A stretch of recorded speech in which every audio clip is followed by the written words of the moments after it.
एक बड़ी खबर आपको बता दें, ईरान वॉर से जुड़ी बड़ी खबर। इजराइल पर क्लस्टर बम गिराने का दावा जो है यहां पर किया जा रहा है। एक साथ कई बमों की बौछार की गई है, तो क्लस्टर बमों से अब जो है तेल अवीव पर ताबड़तोड़ हमले किए गए हैं ईरान की तरफ से। ये क्लस्टर बम यानी कि आसमान में ये बम जब फटता है तो एक के बाद एक छोटे छोटे बमों की एक बौछार हो जाती है, और यही वजह है कि अब इजराइल की तरफ से ये कहा जा रहा है कि ईरान अब क्लस्टर बमों का इस्तेमाल कर रहा है, यानी कि एक ही साथ बड़ा प्रहार जो है वो ईरान की तरफ से किया जा रहा है।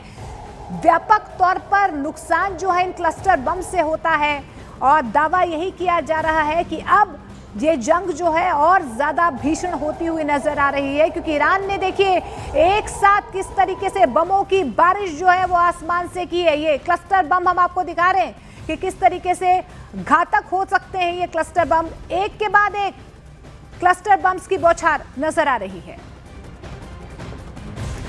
चलिए अब आपको समझाते हैं कि आखिर ये क्लस्टर बम क्या होते हैं, क्यों युद्ध में इनका इस्तेमाल बेहद खतरनाक माना जाता है।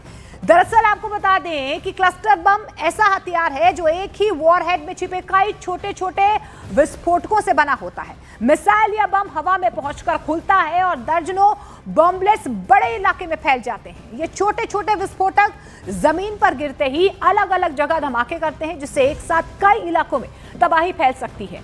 खतरा यहीं खत्म नहीं होता है, क्योंकि इनमें से कई बॉम्बलेट्स फटते नहीं हैं और लंबे समय तक जमीन पर ही पड़े रहते हैं, और यही वजह है कि आम लोगों खासतौर पर बच्चों के लिए बेहद खतरनाक बन जाते हैं।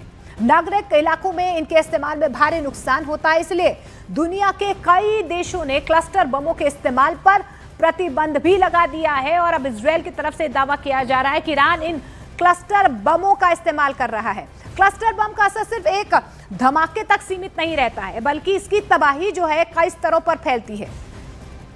जब ये बम फटते हैं तो सबसे पहले तेज धमाके की शॉकवेव आसपास मौजूद लोगों के शरीर को गंभीर नुकसान पहुंचाती है। इसके साथ साथ ही बम के भीतर भरे धातु के सैकड़ों तेज टुकड़े चारों ओर फैल जाते हैं, जो दूर तक लोगों को घायल कर सकते हैं। क्लस्टर बम की सबसे बड़ी खतरनाक बात यह है कि एक ही हमले में कई जगहों पर ये एक साथ धमाके करते हैं, जिससे बड़ा इलाका प्रभावित हो जाता है। इतना ही नहीं, हमले के बाद भी खतरा खत्म यहाँ पर नहीं होता है। कई बार खेत, सड़क और घरों के आसपास ऐसे विस्फोटक लंबे समय तक पड़े रहते हैं, जिससे आम लोगों की जिंदगी लगातार खतरे में बनी रहती है। और बताया यह भी जाता है कि क्लस्टर बम पारंपरिक बमों से कहीं ज्यादा खतरनाक होते हैं। इन बॉम्बलेट्स के भीतर स्टील केसिंग, हाई एक्सप्लोजिव्स और श्रेपनेल यानी कि धातु के घातक नुकीले टुकड़ों से भरा होता है, ये जो विस्फोट के साथ साथ चारों ओर फैल जाता है। एक मिसाइल के भीतर आमतौर पर 20 से 80 तक छोटे छोटे विस्फोटक बम होते हैं।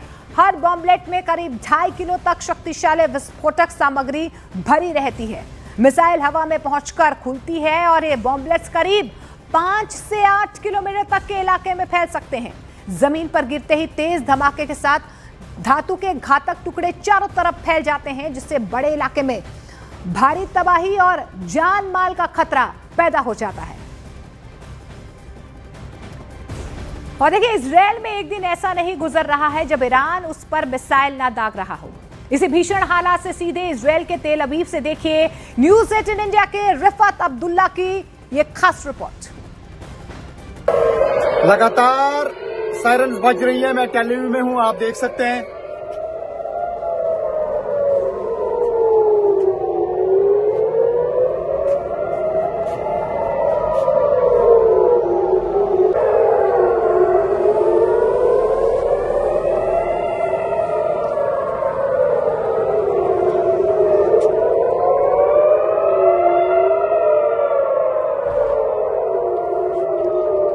अभी सुबह हुई है, लेकिन फिर से ईरान की तरफ से मिसाइल अटैक्स लॉन्च किए जाते हैं।